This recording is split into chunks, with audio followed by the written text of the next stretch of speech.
People saw the shooter way before he ever shot, but the system is too slow. I mean, I really think that if she would have had our system, that she would be alive today. So when you hit one of these buttons here, confirm the alert, and there's a little dot that appears on your map. Oh, I see it. That stays active. This is a real-time map. That dot only stays active for 3 hours, then it disappears, because I just want real-time what's going on anywhere in the world.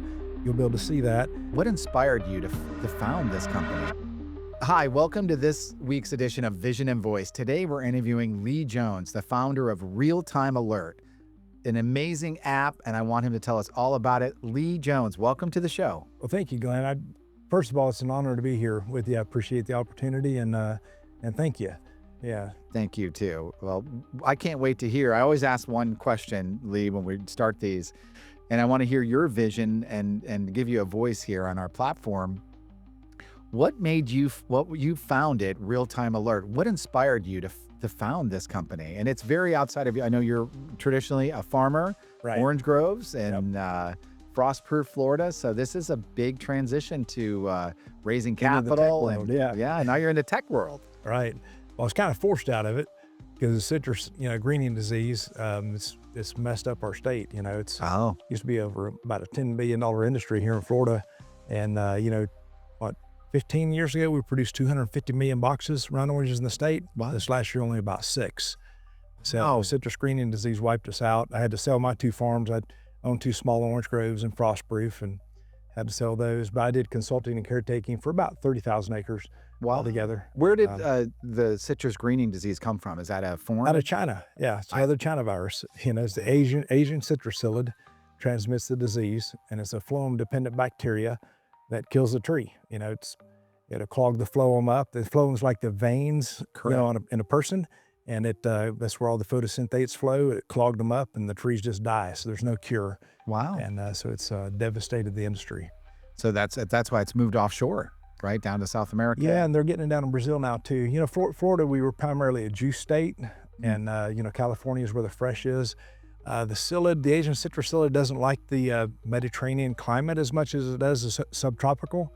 And because they're in the subtropics, we get a lot more, flushes that happen with the leaves all through the year. And in a Mediterranean climate, they just get the flushes when they get a rain. So they have more solid flush. The flush is the new tender leaves coming out, and that's what the psyllid feeds on. Oh. And so that's, so they're able to protect their flushes a little bit better than we were here in Florida, because we get continuous flushes. My family moved here in 1971, Martin County, right? And just, not everyone remembers this. You could smell them when they were processing was it the frozen orange juice? And you could smell it. The whole air would smell like oranges, burnt oranges is what it smelled like. Yep. Back in the day. Great smell to me. Yeah. That's And the orange blossoms, oh man, in the springtime, just hard to beat the orange blossom. So you had to transition out of farming. Yeah, I was forced to. Yep. Wow, into tech. So how did that happen? What gave you how did that happen? It was triggered by Charlie Kirk, I considered a martyrdom, on September 10th. It was actually 224 days ago today. Wow. Counting the days down because we've done so much in this short window, and it's all AI driven. But, when Charlie Kirk was, he was assassinated in front of 3,000 people, and it was a worldwide display. Yeah. And that night, God gave me a dream and a download. And so I took the idea to my patent attorney. I've had 3 other patents through the years. And I took my idea to the patent attorney, and he said, this thing's got some legs. He said, you might better run with this thing. So started the process. And I remember, obviously, the day Charlie Kirk was assassinated. It was like a shot across the bow to all of us, faith-based, God-centered people. And it's been 224 days. I remember the day we were at a conference. I think Lewis was with us, Chris Carnes was with us, and it was something it was devastating, obviously, to his family and to he was a good person. And so and you went to sleep that night, heavy on your heart, I'm assuming. Yeah. The problem is I watched the videos, and, I wish they could do something about that, but I was watching it. And what was so frustrating about it to me personally was there's a lot of people that saw the shooter before he ever shot. Really? And the same thing happened in Donald Trump's, President Trump's attempted assassination. People saw the shooter way before he ever shot, but the system is too slow, and that's what the Lord gave me the dream about, just speeding the system Oh, up because yeah, because the system, when you call 911, people called 911, they did the right oh, thing. so they saw it, called 911 Yeah, before the shot. before the shot ever fired. And but 911, they went to the dispatch, and then you got to explain stuff to 911. Some people can't even explain things when they're in an No. emergency situation that well. And then it went to the state police. Then by the time it made the round, finally back to the security team that was there, it was too late. Yeah. And so it's just the process was too slow. The same thing happened here in Stewart 3 weeks ago. It was what April 2nd when that lady was killed in a Mhm. neighborhood. There was a guy that was going around door to door in a neighborhood, and he And was in, acting Hope Sound, right? And South off US yeah, 1 there, just yeah. right here in Martin County, just going around door to door, knocking on the doors, and he was asking crazy questions, and people did the right thing. They called 911, everybody did everything right, but there was no communication to those around, and that's what our system does. I mean, I really think that if she would have had our system, that she would be alive today, because our system will alert things, and she was got a text and it said, "Wow," So this just to explain to the listeners a little bit, if you could you hold your phone up maybe just so Sure, yeah. so it's an app on that phone, right? Yep, it's an app on the phone. Right, and Yep. so you saw the Charlie Kirk assassination. Had they had your app in that crowd, it was 3,000 people, right? How would have alerted officials at their security and people within the crowd, right? So Yeah, so to explain a little bit about the app, we've got 3 different, business tracks. We've got a business to consumer, which is the part that would have saved the woman there. In Charlie Kirk's instance and President Trump's instance, we've got a business to business for events, and we've got patents on what we call hard fence technology. And that hard fence, basically all the alerts are funneled to their own security team, not just directly to 911, but there's a so simultaneous. So just to make, because it's getting a little technical for listeners, Yeah, but let me just yeah. say this. So like, we do some events I brought up earlier. We're doing a film festival down south. So we would have this app for the film festival, let's say, right? We'd hire you, and Mhm. then people theoretically would have that on their phone. If there was Free app a on their phone. shooter Yep. or a fight, people would then say, "Hey, I have a bodily." They hit the button there that says, "I'm in bodily danger. There's a shooter," and that goes on Yeah, the so this app. is here's the free app here, Okay. and on the free app, we've got 4 easy buttons. We got active violence, and I made it blue because usually if you're in a fight, you're gonna get black and blue. Yeah. And then we've got a weapon threat, which is red, because if you got a weapon, you might see blood, And that would have been like a knife or a gun. So right? at the Charlie Kirk event, they would have hit red. Right, Okay. and then a suspicious person or package, that's yellow because I Mhm. call those folks yellow-bellied, and, then you got an orange one that's other, it could be an accident, fire, or whatever. Okay. So when you hit one of these buttons here, confirm the alert, and there's a little dot that appears on your map Wow, I see it. that stays active. This is a real-time map. That dot only stays active for 3 hours, then it disappears because I just want real time what's going on anywhere in the world. You'll be able to see that. Stays active for 3 hours, and then you can also put a description in there. So the lady in her case, she would have put, whoever's, when the guy that went up to the different houses there in Yes. Martin County here, they would have typed in, "There's a guy in a red shirt and blue jeans that's really suspicious here. He shouldn't be in our neighborhood." And they've already called 911. 911 pops up on your screen, so Oh, you it's can call already there. 911 Oh, right from here. immediately. Yep, Okay. and I'm gonna cancel it because it actually calls, Okay. and then if you're 300 foot away, you get a text that says there's something happening. So if I'm close to that, so that lady it's almost like an Amber Alert, right? Right, yep, But it's for those three categories, like a fight, someone has a weapon, suspicious character, or maybe a fire, or hey, we have an issue here, right, and then that prompts you to call 911. But is it also linked to the police agencies, the sheriffs, and all that through 911. through Yep, 911? through Okay. 911. So the way I heard it, I love that. First of all, I hope that makes sense. I think that you just explained that very well. And so you go to bed after the assassination of Charlie Kirk. You get this idea going, hey, what if we had this in that crowd? Probably would have saved his life. People would have immediately called 911 or alerted the people within that stadium. Yep. So this was the original idea right here, and now we've added patents to our product. Now it looks like we're gonna end up at about 90 patent pendings on this thing altogether. Wow. So, this was the original idea, but then when you think about a event where you've got a lot of people around, you don't want to get a 300-foot push notification and cause crowd panic. Oh, that's true. 20 people were killed at Astroworld, $750 million in settlements. Wow. So, I mean, you can cause crowd panic and do more damage than good. How did So, okay. so how we overcame that is we're launching the event subscription come this fall. And Okay. with our event subscription, the administrator then will be able to put we call it a hard fence around that event. They'll just go on the computer and draw a little line around that event. And then when your phone recognizes that you're inside that fence, you're going to get a blow up map of that event because she's going to load in the administrator, whoever that is, he or she will load in where the bathrooms are, the Mhm. concessions, the exits, and all those things. And then when your phone recognizes you're over that line, you're going to get a blow up. And if they use real time kinetics, triangulation, Wi Fi, and Bluetooth, then it's going to be accurate within 3 centimeters without cell phone signal, Wow. and you're going to get a little blow up map. And if the administrator downloads where your seat is, you're going to see where your seat is. You're going to see if you're at the airport, you'll see where your gate is and where the restaurants are in the airport, whatever. And then the beautiful thing about inside that hard fence, all the alerts are directed to whoever the administrator assigned as a security team. I It love it. goes directly to them, and then it doesn't go to the general public. 300-foot push notifications. You can't draw a geofence around the hard fence. I So mean, that keeps it within the security team of the yes, event. exactly. Then Yeah, that stops it from causing panic. exactly. Yep. So, by the way, I just had a download from God right here, a little God wink. We're doing the Palm Beach International Film Festival come this time, May of next year. Wow. So Yeah. you're going to have, God willing, we'll have celebrities there, other things. Awesome. Typically you get there's Sylvester Stallone is there. I don't know if he'll be involved, but Yeah. they have security teams, as you know. I want to see if we can make you an event sponsor for Realtime That Alert would for be that. awesome. So Yeah, that's I when we love it. leave here. We're gonna let's do a text or a call to I'm working with there, and it would be a great way to brand you in that and put you as one of the main sponsors of the event. Love that Also, just for opportunity. yeah, I Yeah. think so too. And now you're taking this national right Yeah. now, Yep. and then international. Yeah, with USPT, we're doing, international patents as well, Okay, and, so we wanna take this thing worldwide.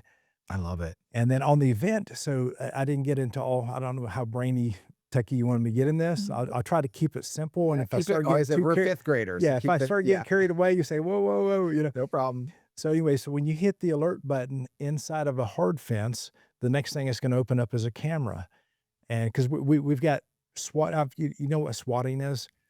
It's swatting is where people make false alarms to Oh, security or to the police, and it's a shameful thing that people are isn't doing that where because people are getting hurt or killed? Right? they're wasting our police officers' time or their securities. They're wasting their time, but our system will reduce swatting because after you hit that report button, your camera is going to open up, and we're going to take you'll hit the button once. It's going to take sequential Oh, and it photos automatically opens your automatically. camera up Yep, on your phone. on your phone. It'll automatically open the camera once you hit the button, and it'll boom, boom, maybe take 3 pictures of it, and then you get a type of description in there, and we're going to reduce swatting because you have to have at least a 50% accuracy.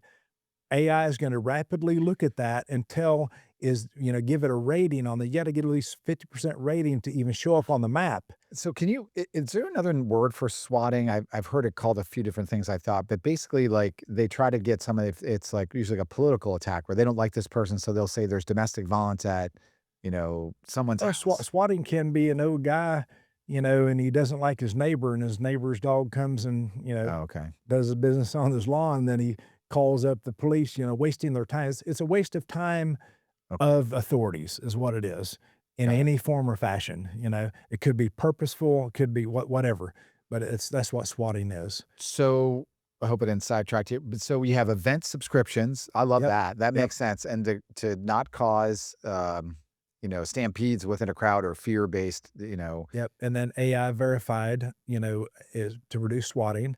So if you okay. like, for example, if I took a picture of a squirrel and I said it was a weapon threat, there's probably at least a 50% shot I can hammer that thing in the head and it's going to knock it off of me. Sure. And so it's going to reduce swatting. So you'll take a picture of it, and then AI is going to verify, that is a threat.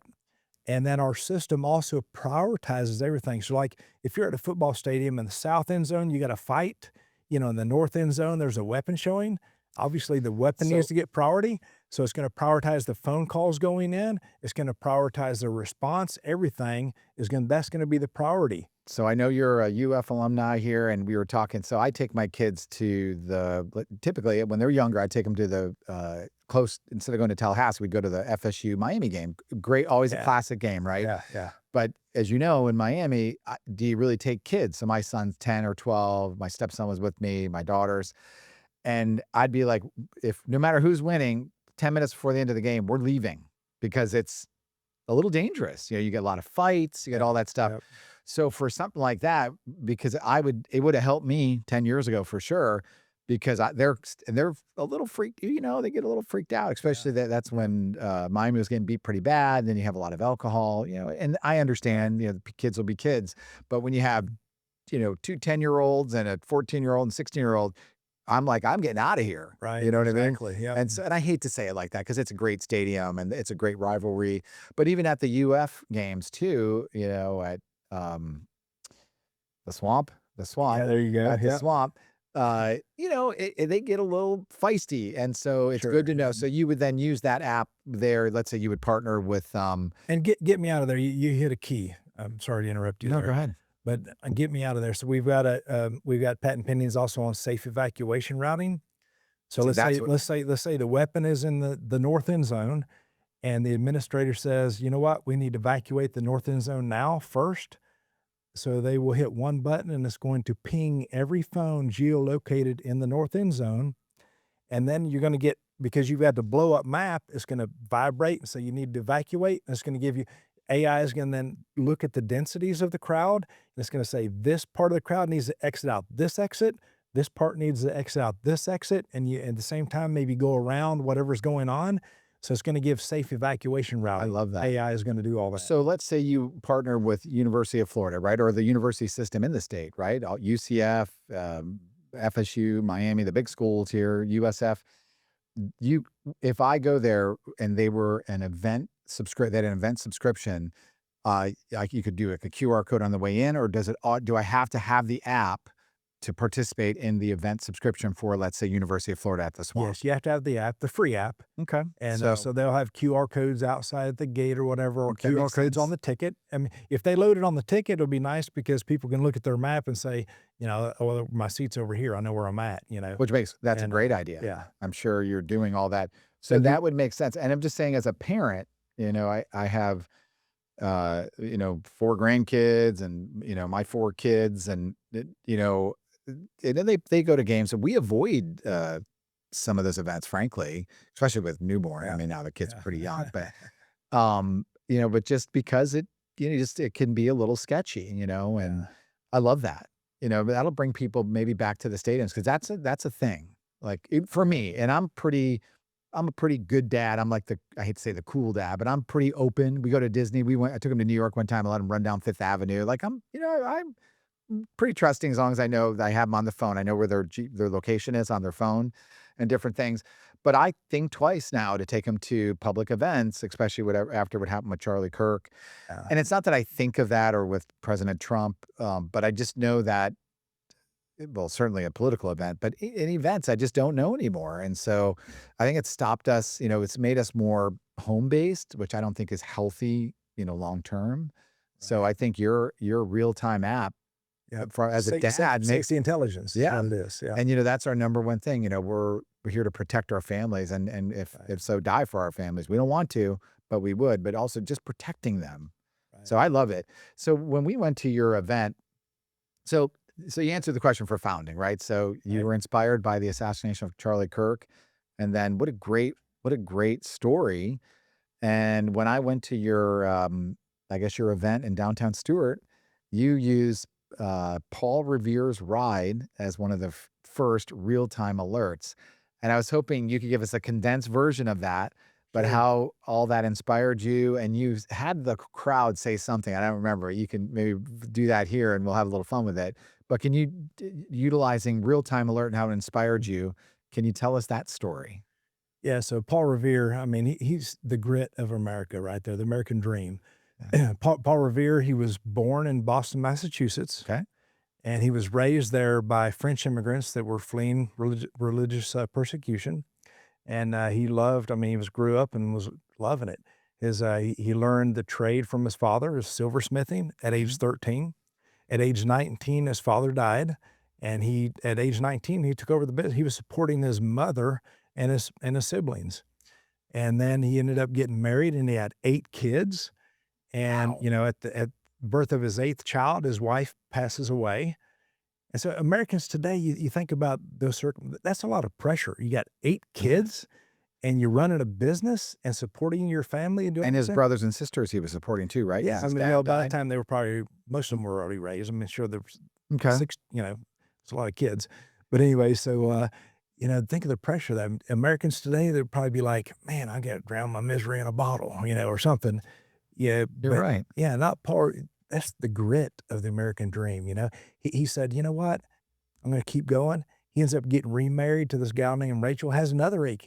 Paul Revere's got 16 kids now. He Wow. had another 8 kids. 16 kids. He's a businessman, entrepreneur. He was one of the first guys that put wire in dentures, you know? So today he'd be considered a dentist on the side. That was a side gig. It was a dentist, you know, dentist, entrepreneur, businessman. He wasn't trained militia. He wasn't, but he loved America. And he noticed the freedoms starting to sway, you know?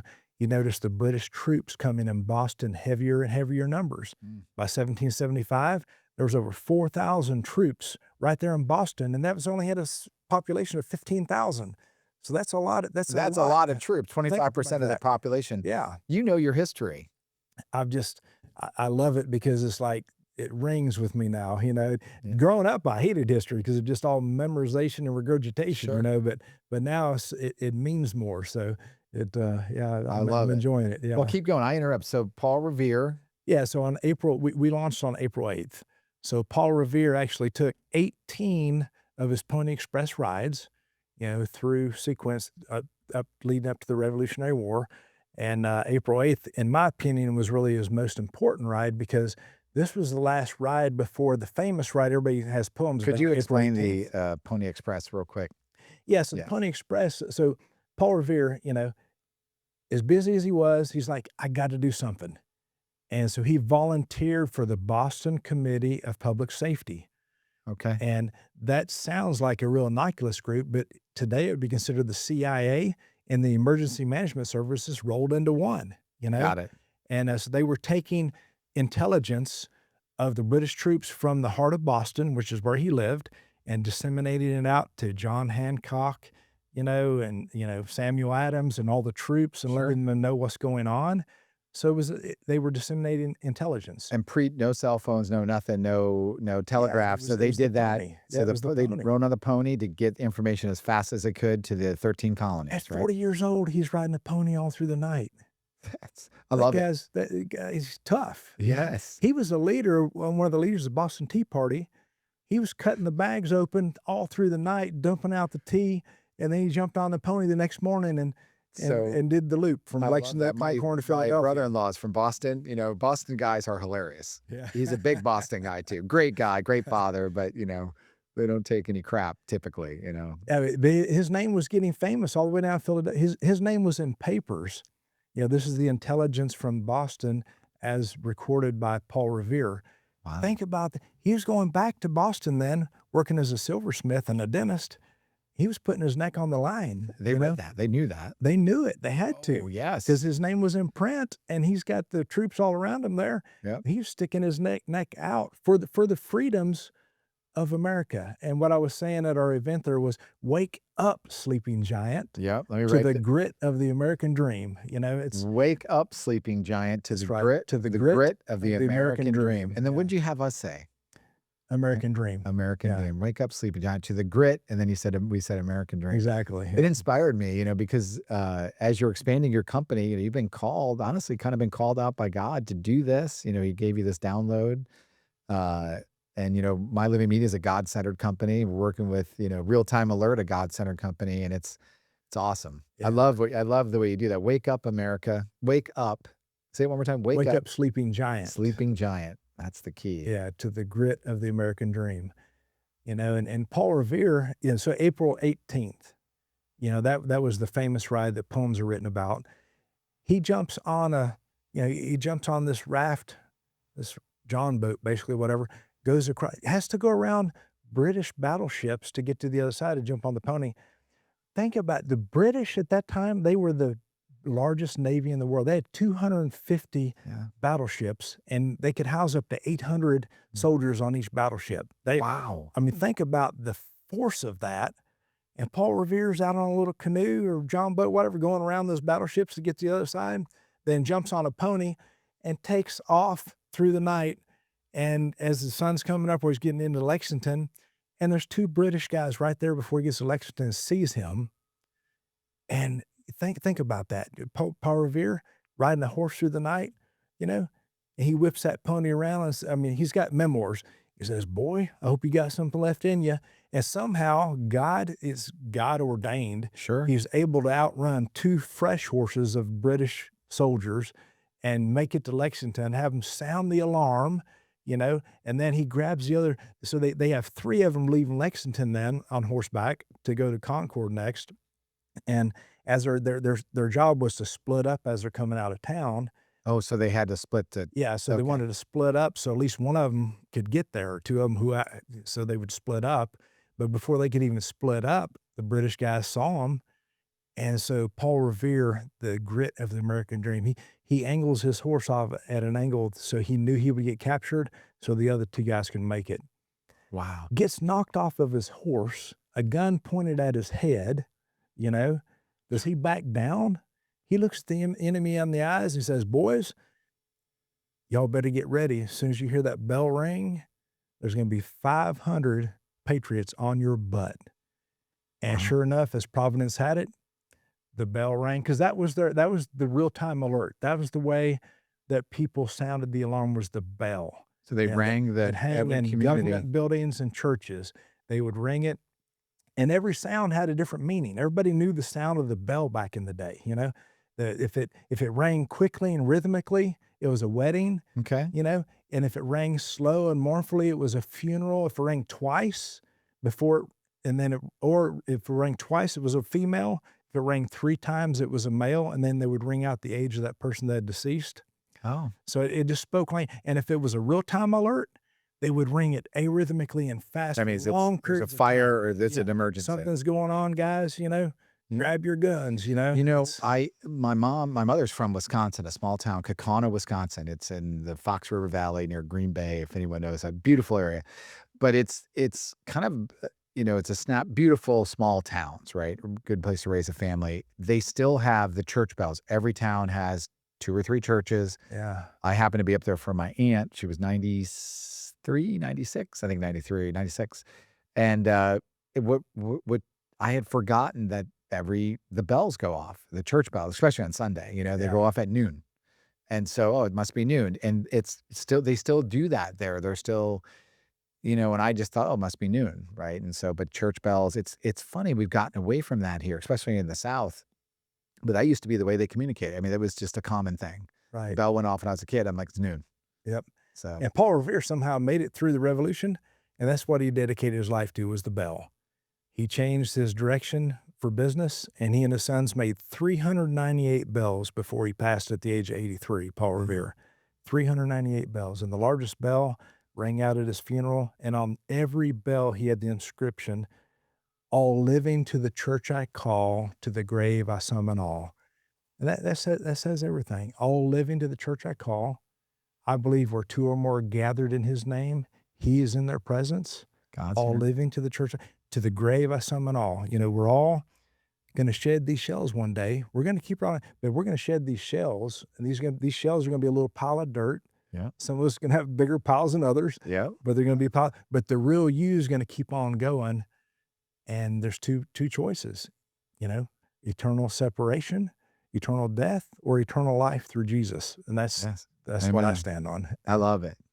So that's the first real-time alert, Paul Revere's ride.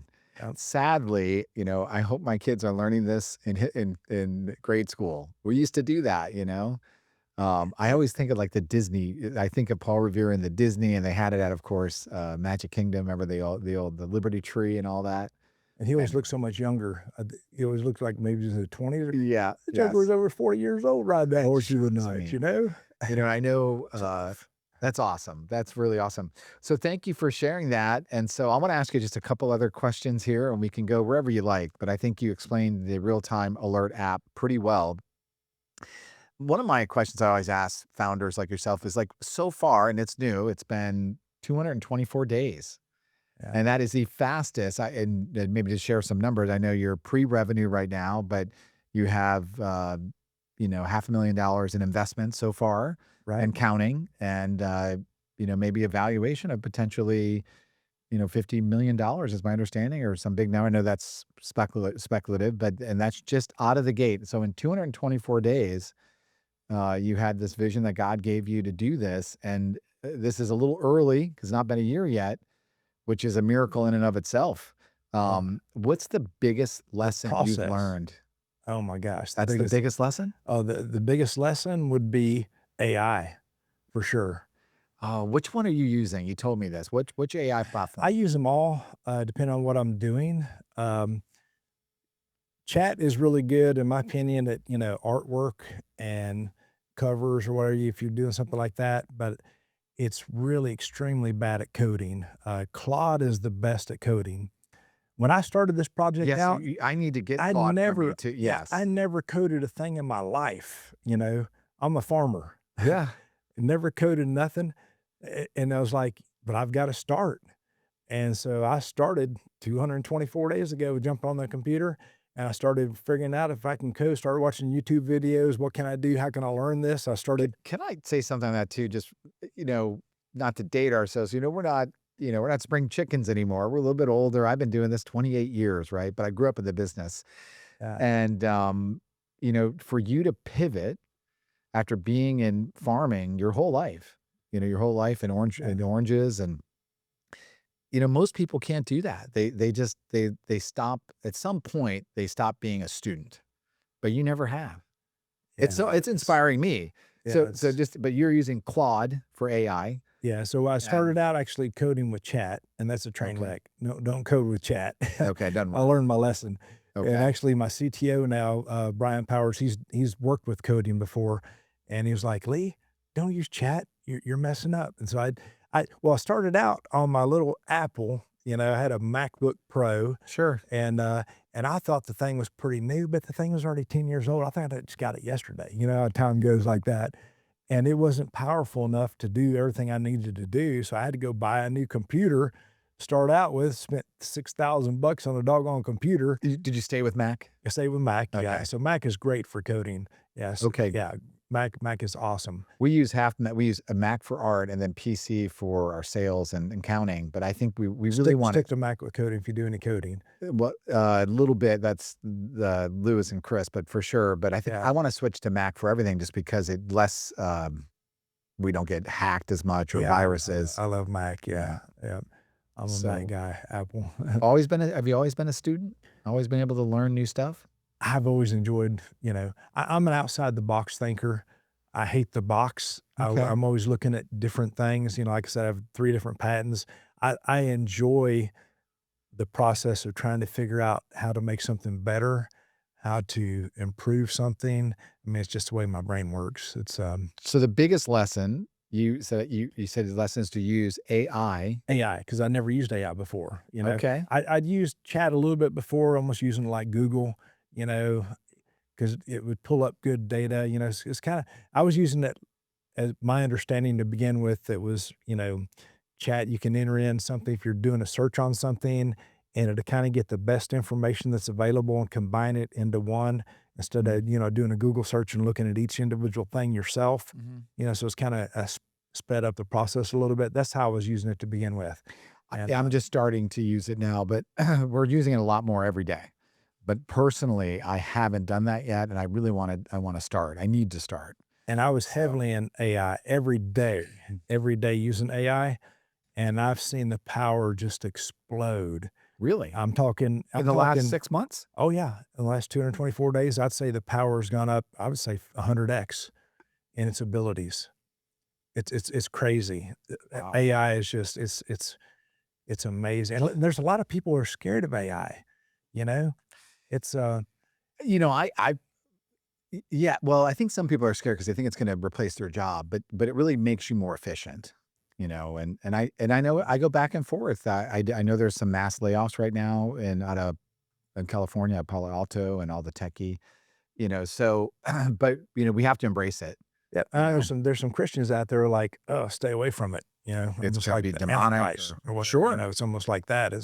But it's a resource, you know? Mhm. I consider like gold, Solomon's temple, God instructed Yes. to build out of gold, but then that same gold was used to, gold was also used to build the calf that they worshiped. Oh, Aaron you're built the calf. right. So, man, it's a resource. So it's gonna be used for good and bad. I don't have For a both. doubt. It's gonna be used for, so why not use it for good is my opinion.